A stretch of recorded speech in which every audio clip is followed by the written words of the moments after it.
Saya mau melihat NU itu kan juga mengalami perubahan-perubahan paradigmatik di dalam Pernah misalnya sangat mengutamakan kiprah dalam politik karena situasi pada waktu itu juga menghendaki demikian setelah menjadi partai politik NU setelah keluar dari Masyumi, kemudian paradigma berubah lagi ketika kemudian ada Orde Baru kan begitu.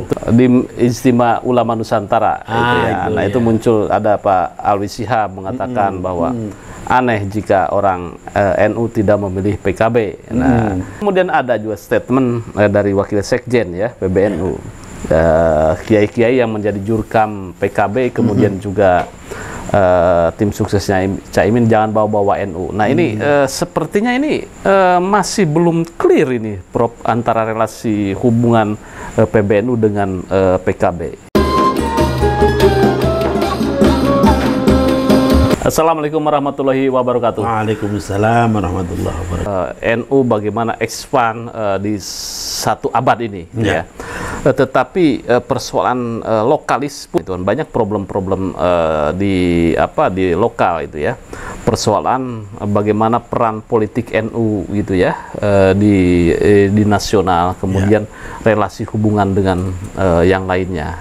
Itu bagaimana, Prof?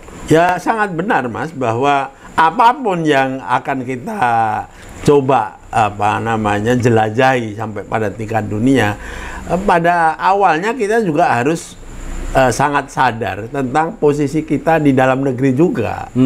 Nah, oleh karena itu pekerjaan-pekerjaan masih terbengkalai di dalam negeri juga harus menjadi garapan utama dari Nahdlatul Ulama, termasuk tapi tidak terbatas pada urusan yang terkait dengan politik tadi itu. Bahkan kalau saya mau melihat NU itu kan juga mengalami perubahan-perubahan paradigmatik di dalam Pernah misalnya sangat mengutamakan kiprah dalam politik karena situasi pada waktu itu juga menghendaki demikian setelah menjadi partai politik NU setelah keluar dari Masyumi, kemudian paradigma berubah lagi ketika kemudian ada Orde Baru kan begitu.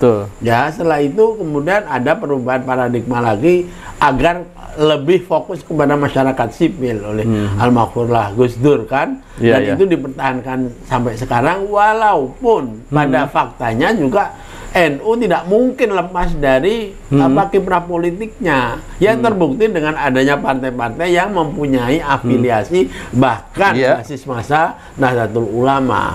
Nah, paradigma itu tampaknya masih akan diteruskan oleh Gus Yahya. Bahkan di dalam hal-hal itu dipertajam misalnya larangan untuk terlibat dalam politik praktis. Nah, ini kan tentu juga nanti akan menimbulkan reaksi-reaksi pihak-pihak yang merasa dirugikan oleh paradigma ini atau penajaman terhadap paradigma ini tentu akan bereaksi. Nah, tentu sah-sah saja orang bereaksi. Tapi kalau itu sudah merupakan policy dari yang dipilih oleh muktamar, tentu kita harus melihat bagaimana itu dilaksanakan.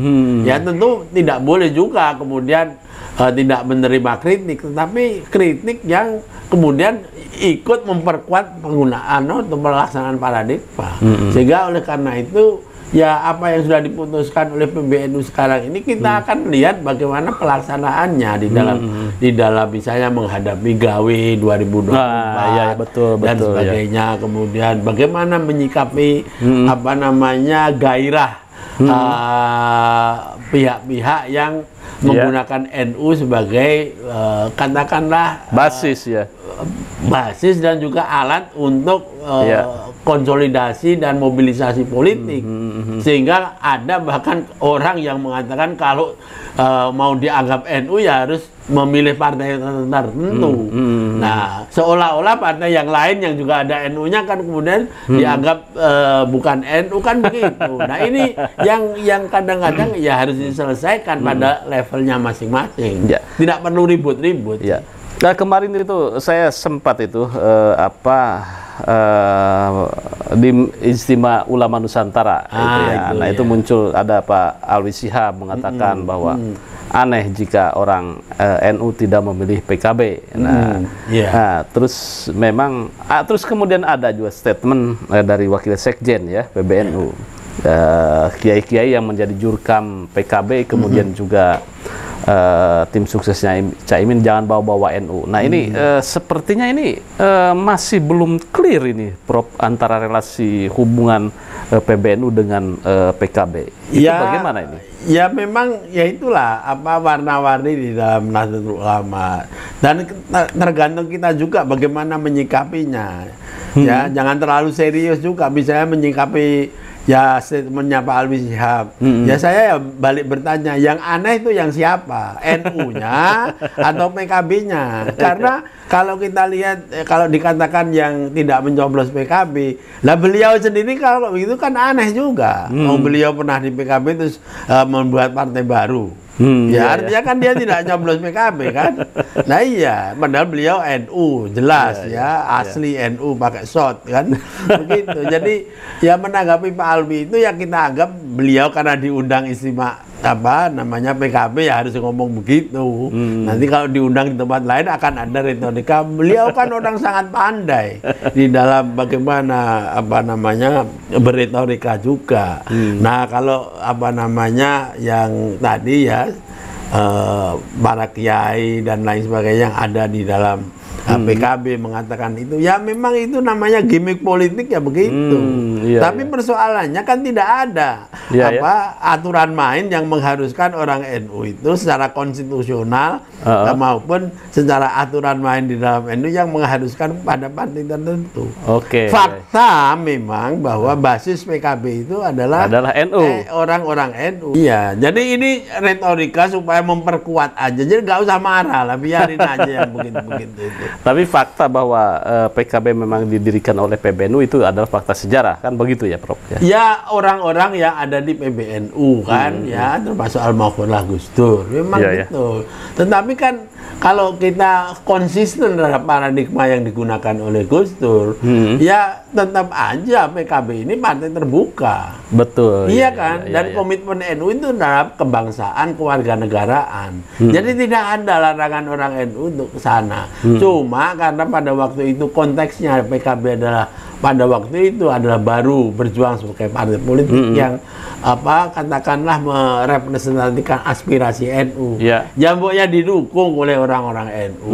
Tapi Gus Dur tidak pernah melarang orang NU misalnya memilih P3, tidak pernah. Apalagi mengharamkan, apalagi menganggap itu tidak NU, nggak pernah.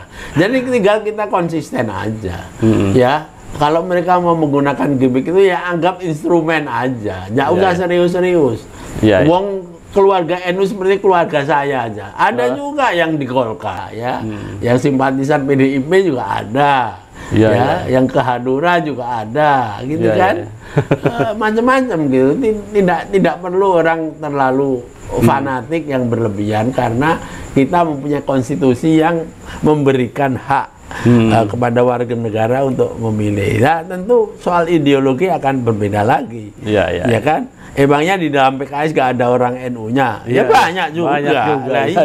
Nah, kalau kayak begitu-begitu itu ya harus disadari, gak perlu pakai apa otot-ototan, sehingga apa? Sehingga menjadi NU itu adalah menjadi bagian dari keindonesiaan yang happy.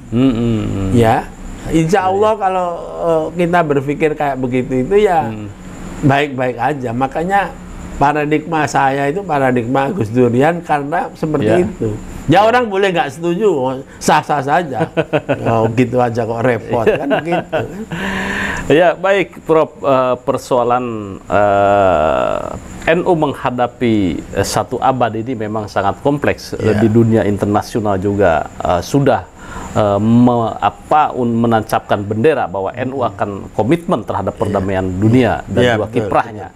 Dan juga persoalan internal atau dalam negeri itu pun menjadi sebuah PR besar karena banyak hal-hal yang perlu diselesaikan, relasi hubungan NU, PBNU gitu ya, dengan partai-partai, kemudian juga dengan masalah ekosistem lainnya. Ya.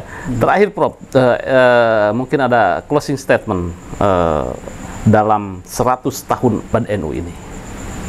Ya kalau saya selalu optimis lah bahwa apa yang dirintis kemudian dibuktikan oleh para alim ulama itu sesuatu yang betul-betul berguna bagi bangsa Indonesia, bagi umat Islam pada umumnya dan kaum Nahdien pada khususnya, dan insya Allah itu akan bertahan ila yaumil qiyamah, ya sampai hari akhir, ya. Nah itu tugas dari para pengemban amanah, termasuk PBNU, PWNU, cabang NU untuk melaksanakan itu, karena kalau soal apa namanya world on song atau pandangan dunianya, kemudian apa namanya ideologinya sudah selesai. NU itu sudah terbukti di dalam histori yang 100 tahun. Gimana membuktikan 100 tahun itu kalau nggak organisasi kayak NU kan mungkin repot juga ya.